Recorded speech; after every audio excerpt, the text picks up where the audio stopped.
C'est l'heure de la revue de la presse et des médias israéliens ce matin sur Studio Kalita, relayé sur les ondes des radios juives parisiennes. Dans l'absolu, ce jeudi 3 octobre aurait dû être un véritable jour de fête démocratique puisque c'est la date fixée par la loi pour réunir pour la première fois les 120 députés de la 22e Knesset, les députés élus le 17 septembre dernier. Mais comme l'admettent aisément ce matin les commentateurs israéliens, il faut bien l'avouer, le cœur n'y est pas vraiment et aucun de ces 120 députés ne peut s'empêcher de penser que cette 22e Knesset risque d'être plus éphémère encore que la 21e qui s'est autodissoute, vous le savez probablement, un mois à peine après avoir prêté serment le 29 mai dernier. En effet, la classe politique israélienne est plongée dans un chaos sans précédent et le sentiment dominant est que face aux exigences posées par certains partis, comme le parti bleu-blanc qui refuse de siéger avec Netanyahou, ou face aux démarches entreprises par d'autres formations comme le Likoud et son bloc de droite, on se dirige à grande vitesse vers de nouvelles élections législatives. Et c'est pour tenter d'éviter ce scénario catastrophe que près de 2/3 Israéliens rejettent catégoriquement que l'on va assister ce matin à une rencontre presque incroyable il y a encore 24 heures entre Binyamin Netanyahou et celui qui est devenu l'adversaire politique absolu du Premier ministre, à savoir Avigdor Lieberman. Les quotidiens de ce matin mentionnent en évidence la tenue de cette rencontre qui devrait débuter dans quelques minutes maintenant et qui apparemment pour le Likoud pourrait être la rencontre de la dernière chance avant que le Premier ministre ne remette son mandat au président Rivlin. Le Israël Hayom semble toutefois ne pas particulièrement être optimiste. On ne s'attend pas à une percée, dit-on, après que Lieberman reste persuadé que la meilleure solution reste un gouvernement d'union nationale entre Bleu-Blanc et le Likoud. Au Likoud, Binyamin Netanyahou accuse Yair Lapid d'être celui qui empêche Benny Gantz de former un tel gouvernement d'union. Gantz, dit le Premier ministre, est devenu l'otage de Lapid qui ne veut pas envisager d'autre rotation que celle convenue entre lui et Gantz, donc pour le poste de Premier ministre. Le Yediot Aharonot, lui, titre en une: on cherche une issue actuelle à la crise actuelle et on nous montre deux portraits, donc de Lieberman et de Netanyahou, en soulignant qu'hier, Lieberman a déclaré que si jusqu'à Yom Kippour, mardi prochain, aucune solution n'était trouvée, alors Israël Bété nous proposera sa solution afin d'empêcher des élections. Selon Moran Azoulay, dans le Yediot Aharonot, les chances de réussite de la rencontre d'aujourd'hui initiée par Binyamin Netanyahou sont relativement faibles. Ceci étant, l'ensemble des quotidiens et des sites d'information insistent sur ce qu'ils considèrent comme le début d'un effritement possible du bloc de droite. Hier, M. Netanyahou a en effet rencontré les têtes de liste des formations qui composent son bloc de droite, comme Yemina ou le judaïsme unifié de la Torah. Officiellement, ce bloc reste solidement ancré aux côtés du Likoud.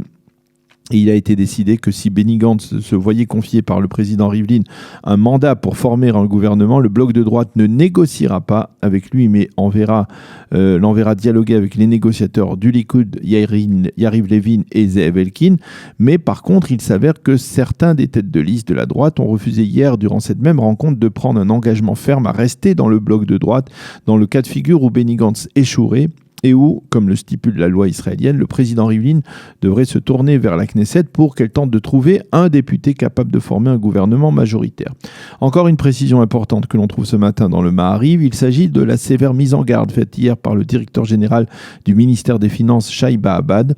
De nouvelles élections législatives auront de difficiles répercussions économiques sur le marché israélien. Elles empêcheront l'instauration de réformes indispensables pour ce marché économique israélien qui est quasiment paralysé. Et toutes ces tractations se déroulent à quelques heures donc de la séance inaugurale de la 22e Knesset qui débutera à 16h aujourd'hui, une Knesset qui a fait peau neuve puisque durant la trêve imposée par les élections, l'hémicycle mais aussi l'étage du gouvernement ont été modernisés et restaurés.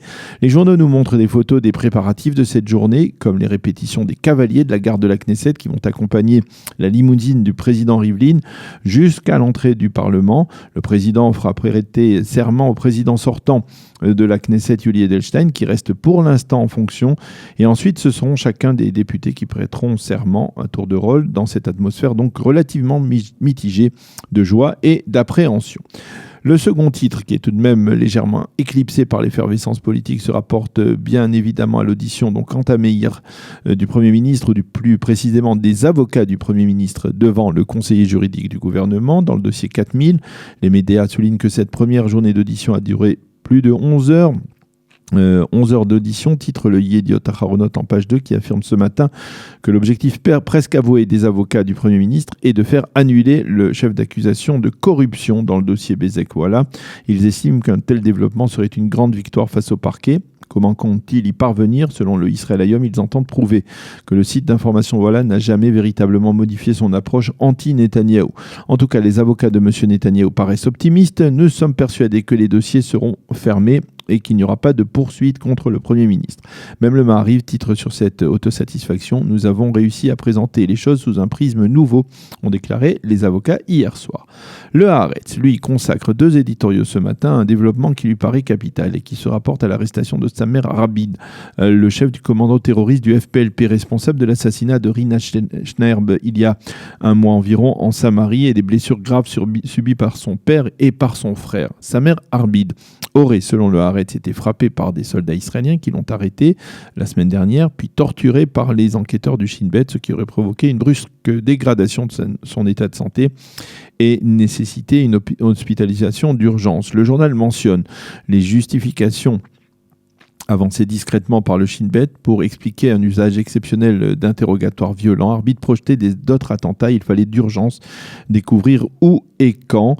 Le Shin Bet a précisé tout de même que l'interrogatoire s'est déroulé sous le couvert de responsables et de juristes qui étaient particulièrement impliqués donc dans les démarches entreprises par le Shin Bet. Les éditorialistes du Haaretz, à savoir dans le cas précis Gidon Levy et l'éditorialiste central et anonyme du quotidien de gauche, s'insurgent contre cette pratique et affirment qu'elle doit être bannie par le Shin Bet. Les journaux reviennent également sur le soulèvement populaire qui s'est amplifié hier en Irak contre la présence iranienne dans ce pays. Les affrontements entre manifestants et forces de l'ordre ont fait 9 morts et une centaine de blessés. Et que fait Qassem Soleimani, le puissant patron des gardiens de la révolution iranienne, face à ces manifestations? Eh bien, lui, il choisit de s'en prendre à sa cible préférée, à savoir Israël, et de menacer la moindre erreur, dit-il, du régime sioniste conduira à sa disparition, affirme-t-il donc avec beaucoup d'aplomb. Le Yediot Aharonot insiste ce matin sur la journée de protestation aujourd'hui dans le secteur arabe israélien à la suite d'une vague sans précédent d'assassinats au sein de cette communauté. Plus de 70 Arabes israéliens ont été assassinés par d'autres membres de leur communauté dans le cadre de conflits internes, de la pègre ou de crimes d'honneur. Le comité de suivi de la communauté arabe israélienne a décrété une grève nationale, une grève générale qui englobera l'éducation nationale. Quant aux députés arabes israéliens, ils boycotteront la cérémonie inaugurale de la 22e Knesset. Ils protestent contre la passivité de la police israélienne dans ce domaine, ou en tout cas c'est ce qu'ils reprochent à la police israélienne.